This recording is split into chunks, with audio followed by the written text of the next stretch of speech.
Hello friends, स्वागत है आपका संकल्पना क्लासेस में। फ्रेंड्स, हमारा जो नया टॉपिक मैंने स्टार्ट किया था वो तक किया था भारतीय अपवाह तंत्र। अब भारतीय अपवाह तंत्र में वो मैंने दो भागों में डिवाइड किया था, हिमालय नदी तंत्र, उत्पत्ति के आधार पर हिमालय नदी तंत्र, एक प्रायद्वीपीय भारत का नदी तंत्र। ओके, अब ये दो भागों में डिवाइड किया। इसमें हिमालय नदी तंत्र को भी 3 भागों में डिवाइड किया गया है अध्ययन की दृष्टि से। जैसे एक तो सिंधु नदी तंत्र, दूसरा गंगा नदी तंत्र जो यहाँ से निकली बंगाल की खाड़ी में गिरेगी, ठीक है, तीसरा ब्रह्मपुत्र नदी तंत्र। ओके, आज हम सिंधु नदी तंत्र के बारे में अध्ययन करेंगे। अब सिंधु नदी तंत्र प्राचीन कालीन जो सभ्यता है, सिंधु घाटी की सभ्यता, वो कहाँ पर विकसित हुई थी? सिंधु नदी की घाटी में। ओके, सिंधु नदी की लंबाई कितनी है? 2880 किलोमीटर। ओके, ब्रह्मपुत्र नदी की लंबाई कितनी है? 2900 किलोमीटर। ओके, जैसे इन तीनों नदियों में लंबाई का क्रम कैसे रहेगा?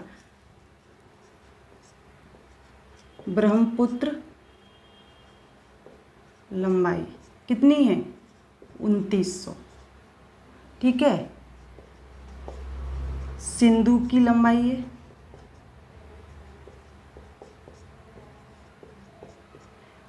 2880 किलोमीटर। फिर आ गया सिंधु के बाद कौन सी आएगी? गंगा। गंगा की कितनी है?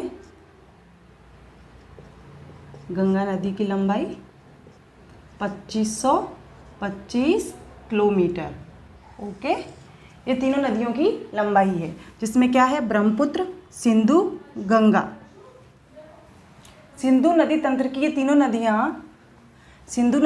ये तीनों नदियाँ लंबाई के क्रम में इस प्रकार है, ब्रह्मपुत्र, सिंधु, गंगा। ओके, अब जैसे हम देखते हैं कि सिंधु नदी कहाँ से निकलती है, तो सिंधु नदी निकलती है चेमा इंगडुंग ग्लेशियर या बोखुरचू से। बोखुरचू ग्लेशियर है, बोखुरचू हिमनद से निकलती है या चेमा इंगडुंग ग्लेशियर से निकलती है। और उत्तर पश्चिम की ओर, अभी डिटेलिंग कर रहे हैं हम, सुन लीजिए आप एक बार, जैसे फिर बाद में हम लिखेंगे। ओके, बोखुरचू हिमनद से निकलती है उत्तर पश्चिम की ओर प्रवाहित होते हुए ये कहाँ पर एंटर कर जाती है? इंडिया में। अब इंडिया में एंटर करेगी, फिर कहाँ निकल जाती है? ये पाकिस्तान में। पाकिस्तान होते हुए यहाँ पर ये अरेबियन सी में गिर जाती है। ओके, यहाँ तक आपको समझ में आया कहाँ से निकल रही है ये? चेमा इंगडुंग ग्लेशियर तिब्बत से निकलती है, लद्दाख एंटर होते हुए भारत में, फिर निकल जाती है ये कहाँ पर? पाकिस्तान में। पाकिस्तान से ये अरेबियन सी में गिर जाती है।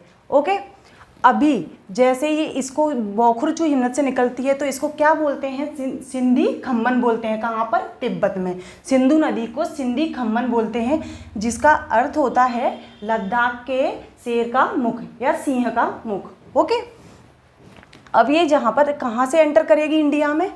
दमचौक से एंटर करती है। ओके, दमचौक, ये जगह का नाम क्या है?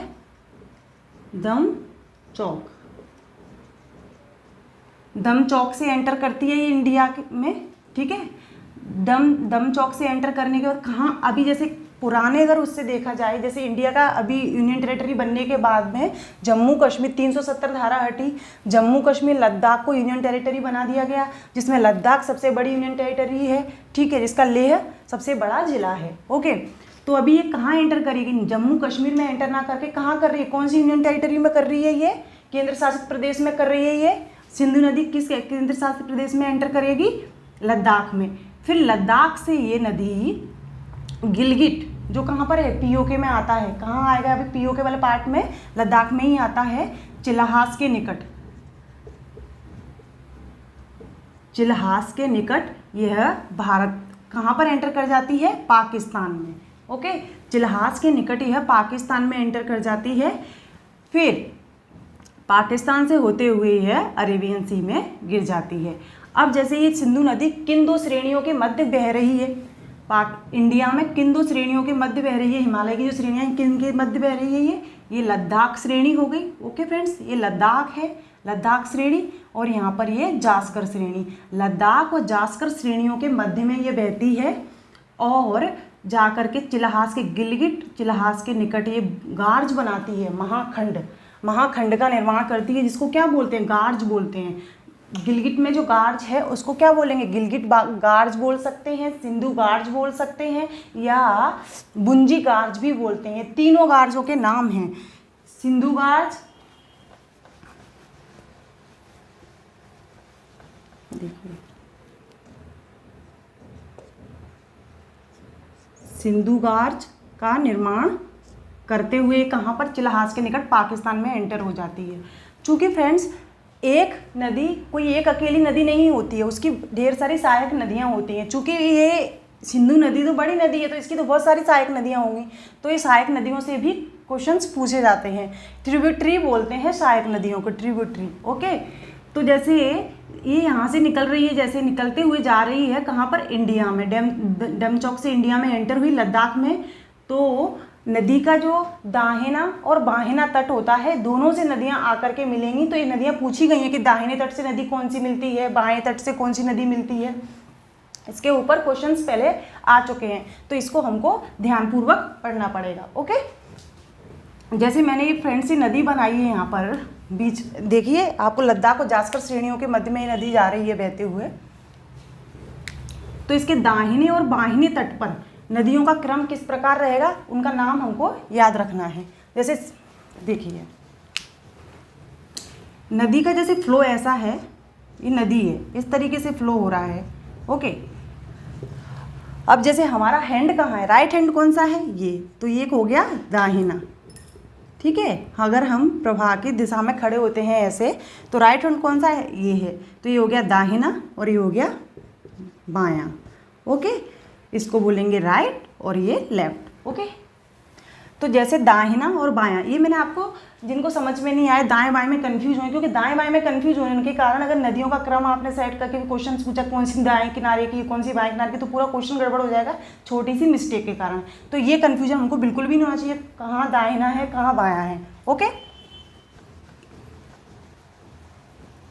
अभी जैसे दाएं बाएं तट की नदियाँ बताई, तो जैसे सबसे पहले हम दाहिने तट की नदियाँ पढ़ लेते हैं।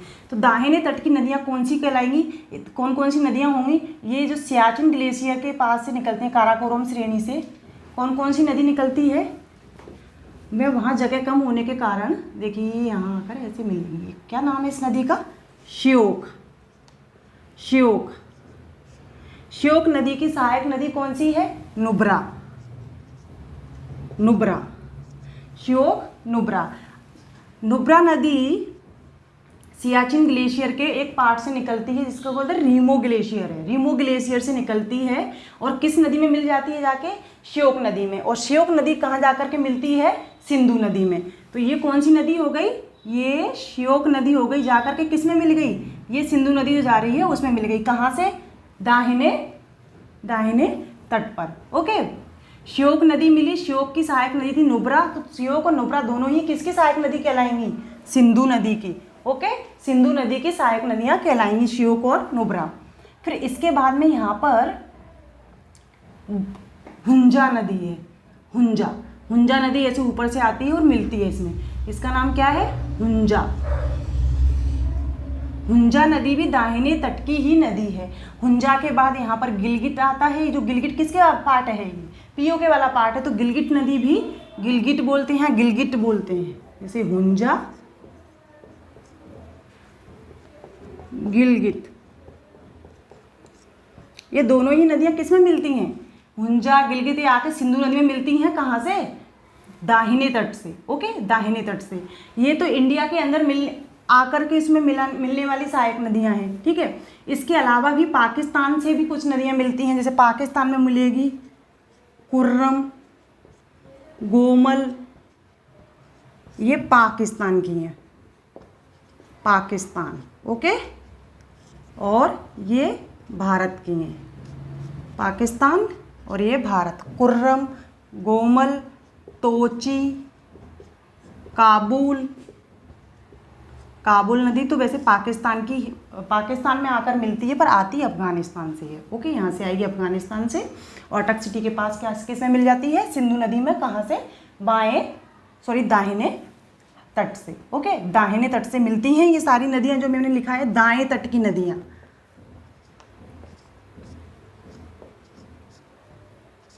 दाएं तट की। ओके, दाएं तट से मिलती हैं कौन कौन सी? श्योक, नुब्रा, हुंजा, गिलगित, ये सब दाएं तट से मिलती हैं। किस में मिलती हैं? ये सिंधु नदी में।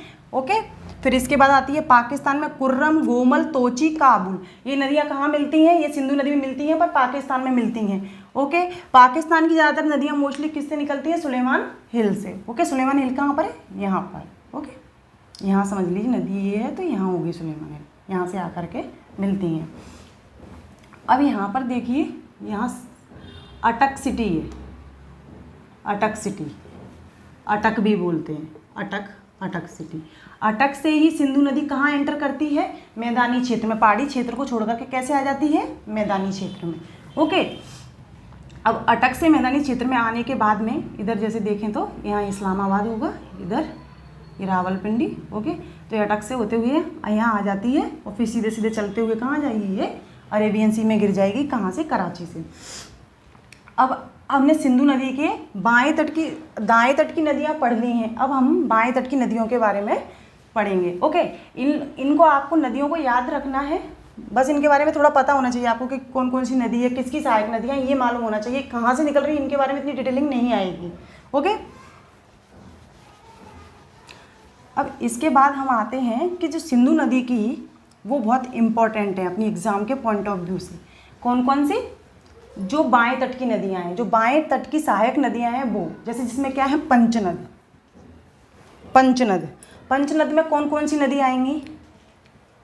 अगर पंचनद में कौन सी आएंगी नदी?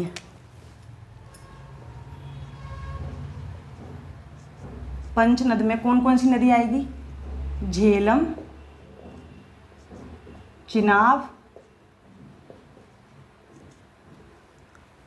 राबी, राबी, ब्यास, सतलज। ओके, झेलम, चिनाब, राबी, ब्यास, सतलज, ये 5 नदियाँ पंचनद में आती हैं। अगर देखें कि भारत में पंचनद में जो नदियाँ रहेंगी, जो मिलती रहेंगी, तो कैसे रहेंगी? उत्तर से पश्चिम की ओर क्रम देखेंगे, उत्तर से दक्षिण की ओर क्रम देखेंगे तो कौन सा हो जाएगा? झेलम, चिनाब, राबी, ब्यास, सतलज। अगर दक्षिण से उत्तर की ओर क्रम देखेंगे तो सतलज, ब्यास, राबी, चिनाब, झेलम। ओके, अब हम एक एक नदी के बारे में डिटेलिंग में पढ़ेंगे। इसके अलावा भी बाएं तट की और नदियां हैं, जैसे सिगार, जास्कर और सोहुन सियांग। ओके, सोहुन सियांग, जैसे सिगार, जास्कर, सोहुन सियांग, ब्यास, सतलज। आप इन नदियों का बस सिर्फ नाम याद कर लीजिए। सिगार, जास्कर है जो जास्कर से निकलती है, सरचू पठार से निकलेगी, और नेमू नामक स्थान पर जो लेह के अपोजिट डायरेक्शन में है, बाएं तट पर है। लेह कहाँ है? दाहिने तट पर है। और बाएं तट पर कौन सी जाके नदी मिल जाएगी? जस्कर श्रेणी मिले, जस्कर नदी जाकर के मिल जाती है सिंधु नदी में। अब जैसे हम एक एक का डिटेलिंग कर लेते हैं, इसमें से क्वेश्चंस आते हैं। पंचनद नदी किन किन नदियों को बोला जाता है, इनका क्रम क्या है, कौन कौन से राज्य से निकल रही हैं, कहाँ से निकल रही हैं, कौन सी परियोजनाएं, परियोजनाएं अलग से पढ़ी जाएंगी, पर फिर भी थोड़ा सा अगर आएगा तो हम थोड़ी चर्चा करेंगे। ओके, जैसे सबसे पहले अभी मैंने आपको बता दिया था कि जैसे लद्दाख और जम्मू कश्मीर का अलग हो गया डिवाइडेशन, रेड कलर से करते हैं। जैसे अगर देखें तो ये कश्मीर इस तरीके से डिवाइड कर दिया, ये जम्मू कश्मीर हो गया, ये लद्दाख हो गया। ओके, तो जम्मू कश्मीर से निकलेगी जो एकमात्र सहायक नदी है सतलज नदी तंत्र की, वो कौन सी है? जम्मू कश्मीर से निकलने वाली झेलम नदी। झेलम नदी कहाँ से निकलती है? ये हो गई झेलम। झेलम नदी निकलती है शेषनाग के समीप बैरीनाग से। मैं यहाँ लिख देती हूँ। ओके, शेषनाग के समीप बैरीनाग से। शेषनाग आए तो भी लगाना है आपको, बैरीनाग आए बैरीनाग से। ओके, अगर दोनों ही में से एक ना एक आता है तो आपको शेषनाग के समीप बैरीनाग से निकलती है। मोस्टली बैरीनाग को ही मानते कि बैरीनाग से निकलती, इसी से क्वेश्चंस मतलब इसी को ऑप्शंस आ जाते हैं। तो ये बैरीनाग से निकलने के बाद में कहाँ जाती है? श्रीनगर होते हुए, श्रीनगर किसके किनारे है? झेलम नदी के किनारे। बुलर झील में, बुलर झील से होते हुए अनंतनाग से, बुलर झील से, यहाँ पर जैसे सपोज श्रीनगर के पास, ये श्रीनगर हो गया, ऐसा करके श्रीनगर हो गया ये, तो श्रीनगर से होते हुए बुलर झील में मिल जाती है। बुलर झील से होते हुए ये जा कर के कहाँ पर, जैसे ये वाला पार्ट है, ये बॉर्डर बनाती है, ओके, पाकिस्तान और भारत का, जैसे मुजफ्फराबाद, मीरपुर और पूंछ, ये जगह, मैं यहाँ जगह कम होने के कारण नाम ले रही हूँ, आप नोट डाउन करना चाहें तो नोट डाउन कर सकते हैं। मुजफ्फराबाद, मीरपुर, पूंछ, ये जगहों से होते हुए ये पाकिस्तान में एंटर कर जाती है और आगे जा कर के ये चिनाब नदी में मिल जाएगी। कहाँ पर? झंग के निकट। अभी चिनाब के बारे में बाद में पढ़ेंगे। मैंने बताया आपको श्रीनगर से होते हुए मुजफ्फराबाद, मीरपुर, पूंछ होते हुए भारत पाकिस्तान बॉर्डर बनाते हुए निकलती है और कहाँ पर एंटर हो जाती है? पाकिस्तान में। और ये अनंतनाग और बारामूला के बीच में क्या है? नौकागम्य होती है। इसमें नाव चलाई जा सकती है क्योंकि कश्मीर घाटी में बहती है, इसलिए समतल क्षेत्र होने के कारण ये विसर्प बनाते हुए चलती है। एकमात्र ऐसी नदी है जो पहाड़ी क्षेत्र में, हिमालयी नदियों में ऐसी नदी है जो हिमालय क्षेत्र में होते हुए भी नौकागम्य है। ओके, तो ये जैसे ही यहाँ से होते हुए जाती है और क्या कहते हैं, झंग के निकट चिनाब नदी में मिल जाती है। अब इससे क्वेश्चन जैसे आएगा, श्रीनगर वाला तो आ ही चुका है, कई बार श्रीनगर वाला आ चुका है। अब जैसे किशन गंगा नदी के बारे में आता है,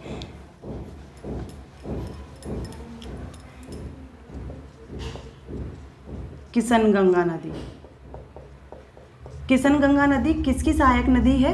किशन गंगा नदी है झेलम नदी की सहायक है। ओके, ये कृष्णसर सरोवर से निकलती है, कृष्णसर झील से निकलती है, जो कहाँ पर है? सोनमर्ग के पास, ये भी जम्मू कश्मीर में ही है। तो किस नदी की सहायक नदी है कृष्ण गंगा नदी?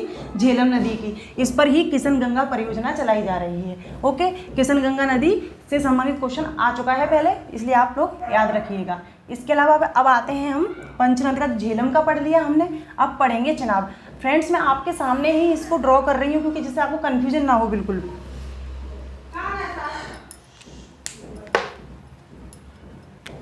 अब जैसे ये निकलती है यहाँ से, जैसे ये हिमाचल के, चिनाब नदी निकलेगी हिमाचल के बाड़ालाचा दर्रे से। चिनाब नदी कहाँ से निकलती है? चिनाब नदी निकलती है चिनाब। अब आ गए चिनाब पे। चिनाब निकलेगी हिमाचल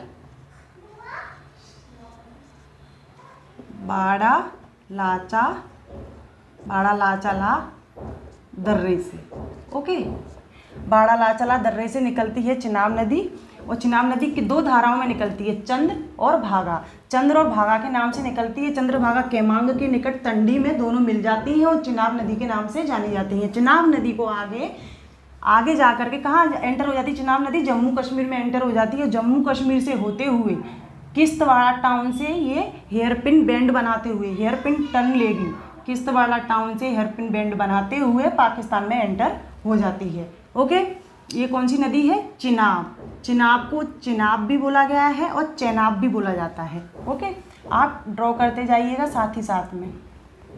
इसका मैं अलग से देखिए, ये सिंधु नदी जा रही है, ठीक है, ये चेनाब है, इसके बाद ये झेलम थी, ये झेलम वहाँ पर भी लिख दिया, ये झेलम थी। ओके, ये ड्रॉ किया गया था इस तरीके से, ये झेलम नदी थी। कहाँ से निकल रही थी? ये ऐसे करके, तो झेलम हो गई, ये चेनाब हो गई और ये सिंधु हो गई, सिंधु, ठीक है, सिंधु ये निकल रही है। सिंधु नदी को इंडस भी बोलते हैं। ओके, इंग्लिश में इंडस बोलेंगे, सिंधु और इंडस, इसी के नाम पर इंडिया नाम पड़ा है, हिंदुस्तान है। ओके, सिंधु के नाम पर। अब इसके बाद चिनाब नदी के बाद में आते हैं हम, मैंने आपको वो जो क्रम बताया था उसमें क्या थी? उत्तर से दक्षिण की ओर में झेलम, चिनाब। अब आते हैं हम रावी पे। रावी कहाँ से निकलेगी? रावी भी हिमाचल से ही निकलेगी, पर ये कहाँ से निकलेगी? रावी रोहतांग दर्रे से, रोहतांग दर्रे से, ठीक है। रोहतांग दर्रे से ये होते हुए कहाँ निकल जाती है? ये धौलाधार श्रेणी में गार्च बनाते हुए और रोहतांग साइड में धौलाधार श्रेणी को करते हुए, काटते हुए, गार्च बनाते हुए ये कहाँ जाएगी? ऐसे करते हुए ये बॉर्डर बनाते हुए इस तरीके से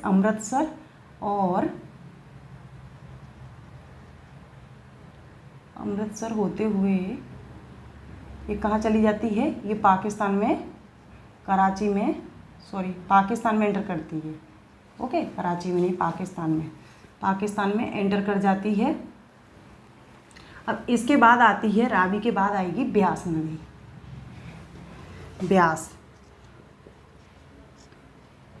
ब्यास नदी आएगी। ब्यास नदी भी रोहतांग दर्रे से निकलती है और कुल्लू घाटी में बहते हुए कांगड़ा घाटी में प्रवेश करती है। ब्यास नदी रोहतांग दर्रे से ही निकलेगी। ओके, कुल्लू घाटी से बहते हुए कहाँ पर जाएगी, कांगड़ा घाटी होते हुए कहाँ चली जाती है ये, कांगड़ा घाटी होते हुए अमृतसर के कपूरथला। अब यह कपूरथला आ जाएगा यहाँ पर। ओके, अमृतसर कपूरथला होते हुए, अमृतसर कपूरथला में ये हरीके बैराज नामक स्थान पर किससे मिल जाती है, सतलज नदी से। ओके, हरीके बैराज नामक स्थान पर यह सतलज नदी से मिल जाती है। तो देखिए इसकी 3 नदियों का उद्गम कहाँ से हो रहा है, हिमाचल प्रदेश से हो रहा है। पहली चिनाब का बाड़ालाचा दर्रा, हिमाचल प्रदेश। रावी रोहतांग दर्रा, हिमाचल प्रदेश।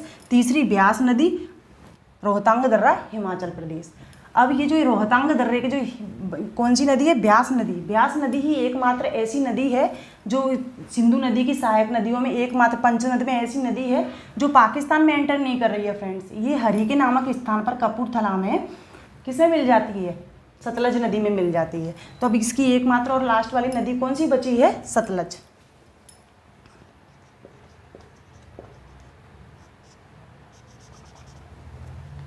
सतलज नदी भी कहाँ से निकलती है, सतलज नदी भी पूर्ववर्ती नदी है। ओके, ये कहाँ से निकलेगी, राकसताल से, राकसताल मानसरोवर से।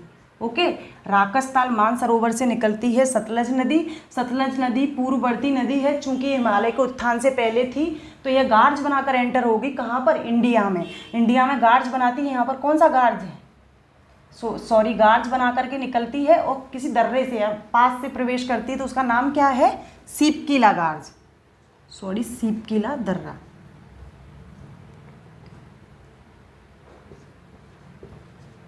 सीपकीला दर्रा, ठीक है, या पास। ओके, सीपकीला दर्रे से ये भारत में एंटर होती है और भारत में यह क्या कहते हैं, हिमाचल से फिर पंजाब में आती है। पंजाब के मैदानी भाग से यह कहाँ चली जाती है, चिनाब नदी।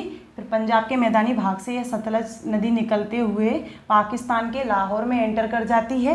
पाकिस्तान के फ्रेंड्स सुनते जाइए आप, सारा लिखने के लिए तो जगह कम है और लिख भी नहीं सकते हैं हम, समझा रही हूँ, आप समझते जाइए। आप नोट डाउन कर सकते हैं, मैं धीरे भी बोल रही हूँ, अगर नहीं भी लिख पा रहे हैं तो आप दोबारा समझ लीजिएगा। ओके, वीडियो दोबारा रिपीट करके देख के। तो जैसे ये सतलज जाती है तो कहाँ चली जाएगी, ये पाकिस्तान में एंटर कर जाती है। फिर पाकिस्तान के लाहौर से में एंटर करने के बाद में ये किस में मिल जाएगी, सतलज नदी, चिनाब नदी में। फिर चिनाब नदी में ये सब 5 नदियाँ मिलने के बाद में रावी भी चिनाब में मिलती है, और सतलज भी चिनाब में मिलती है, और झेलम भी चिनाब में मिलती है, जंग के निकट। ओके, ये तो मैंने बता ही दिया था आपको, जंग के निकट मिल जाएंगी। जैसे सपोज ये चिनाब नदी जा रही है, ठीक है। अब चिनाब नदी में ये झेलम भी मिल गई है ना, फिर ये रावी मिल गई, और ये अब ये यहाँ से हमने ये राकसताल से निकाली थी ये नदी, ये देखो हरीके बैराज कपूरथला में हरीके बैराज नामक स्थान पर ये गई, सॉरी ये तो यहीं मिल जाएगी, यहीं समाप्त होगी हरीके बैराज नामक स्थान पर ये किससे मिल जाती है, सतलज से। कौन सी नदी, ब्यास नदी। ओके, फिर ये जो सतलज जा रही, देखो ये ब्यास तो मिल गई इसे हरीके बैराज में। अब ये सतलज जो यहाँ से जा रही है, राकसताल से निकली है सतलज निकलते हुए ये यहाँ पर ये सभी एक हो गई। ओके, सतलज भी चिनाब में मिल गई, सतलज नदी भी चिनाब नदी में मिल गई। इसके बाद ये आगे जाएंगी और ये सिंधु नदी में मिल जाएंगी। तो जो आगे का स्थान है ये वाला, ये क्या कहलाएगा, पंचनद। ओके, आगे का स्थान क्या कहलाएगा, पंचनद। ठीक है। अब जैसे सतलज नदी जो पंचनद के नाम से आगे जाती है तो ये कहाँ पर मिल जाती है, सिंधु नदी से, ये जगह कहलाएगी मिठानकोट में। यहाँ लिख दी थी सतलज नदी, ये सारों 5 नदियाँ जब जाकर के पंचनद जो मिलता है सिंधु नदी से, वो कौन सा स्थान कहलाता है, मिठानकोट या मिठानकोट, ठीक है, मिठानकोट नामक स्थान पर ये मिल जाती हैं। ओके, अब जैसे देखें कि झेलम नदी का प्राचीन नाम क्या था? वितस्ता था। ओके, प्राचीन नाम भी थोड़ा सा याद रखिए। जैसे झेलम का क्या नाम था प्राचीन नाम? झेलम वितस्ता, ओके, वितस्ता नदी झेलम का नाम हो गया। फिर चिनाब का अस्किनी, रावी का इरावती, पोरोशनी, ओके। और रावी के बाद आ गया ब्यास का बिपाशा भी है ना, ब्यास का बिपाशा। और सतलज सुताद्री, ओके, ये इनके प्राचीन नाम हैं। झेलम नदी किसकी सहायक नदी है? चिनाब नदी की। अगर देखें तो झेलम नदी चिनाब नदी की सहायक है। वैसे ये सभी नदियां जाकर चिनाब नदी के साथ मिलकर के कहाँ मिलती हैं? सिंधु नदी में। तो ये किसकी सहायक हो गई? सिंधु नदी की, ठीक है। झेलम को अगर देखें तो चिनाब की सहायक है, रावी नदी भी चिनाब की सहायक नदी है, और ब्यास नदी किसकी सहायक नदी है? सतलज नदी की, क्योंकि वो यहाँ पर अभी के नामक स्थान पर सतलज नदी से मिल जाती है। ओके,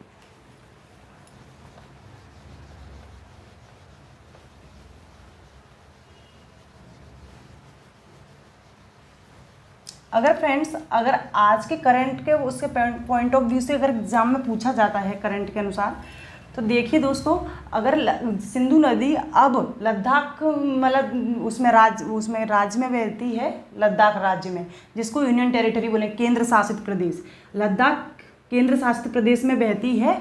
लेकिन जो इसकी सहायक नदियां हैं वो है जम्मू कश्मीर में भी हैं, हिमाचल प्रदेश में भी है, और क्या कहते हैं, कपूरथला, सॉरी उत्तराखंड मैंने बनाया था डिस्ट्रिक्ट, तो आप इसको इस तरीके से ले लीजिए, ठीक है।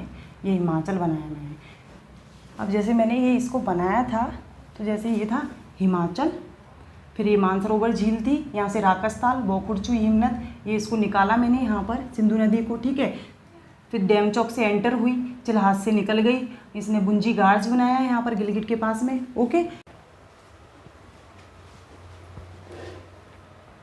अब पढ़ते हैं सिंधु नदी जल समझौता, जो क्या हुआ था? भारत और पाकिस्तान के बीच में जल विवाद को लेकर हुआ था। कौन सा, क्या नाम है उसका? सिंधु नदी जल समझौता। कब हुआ था? 1960 में, 1960 में सिंधु नदी जल समझौता।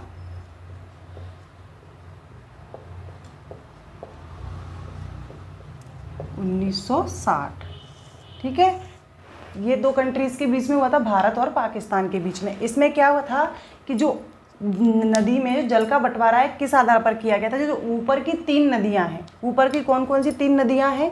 एक तो सिंधु हो गई, फिर झेलम हो गई और चिनाब हो गई। इनका 80% जल का उपयोग कौन करेगा? पाकिस्तान करेगा, और 20% कौन करेगा? भारत करेगा। और दूसरी जो 3 नदियां नीचे से थीं, कौन कौन सी? सतलज, रावी और ब्यास। सतलज, ब्यास, रावी क्रम में इस प्रकार से आएंगे नीचे से ऊपर। तो इनका 80% कौन उपयोग करेगा? भारत करेगा, और 20% जल का उपयोग कौन करेगा? पाकिस्तान करेगा। ओके, इसके अलावा वैसे परियोजना हम अलग से पढ़ेंगे, फिर भी चिनाब पर 3 परियोजनाएं चल रही हैं। चिनाब नदी पर 3 परियोजनाएं हैं। कौन कौन सी हैं? दुलहस्ती, सलाल, बगलिहार। ओके, दुलहस्ती, सलाल, बगलिहार, ये परियोजनाएं चल रही है, पनबिजली परियोजनाएं। इनको हम परियोजनाओं को, सारी नदियों की को बाद में कंप्लीट करेंगे। ये थोड़ा सा मैंने आपको अभी नाम बता दिए हैं। ओके, अब जैसे ये सतलज नदी हरीके बैराज है, सॉरी बेटा ये अलग, हरीके बैराज में आकर के मिलती है। यहाँ से ही हरीके बैराज से क्या होता है? भारत में जो इंदिरा गांधी नहर है, जो भारत की सबसे बड़ी नहर है, वो यहीं से निकलती है, सतलज और ब्यास नदी के संगम में हरिके बैराज से ही निकलती है इंदिरा गांधी नहर, जो क्या करती है, ये जो राजस्थान का सूखाग्रस्त क्षेत्र है, गंगानगर वगैरह, उसको सिंचित करती है। ठीक है। सिंधु नदी तंत्र 4 राज्यों में व्यवस्थित है, जिसमें 2 केंद्र शासित प्रदेश हैं और 2 राज्य हैं।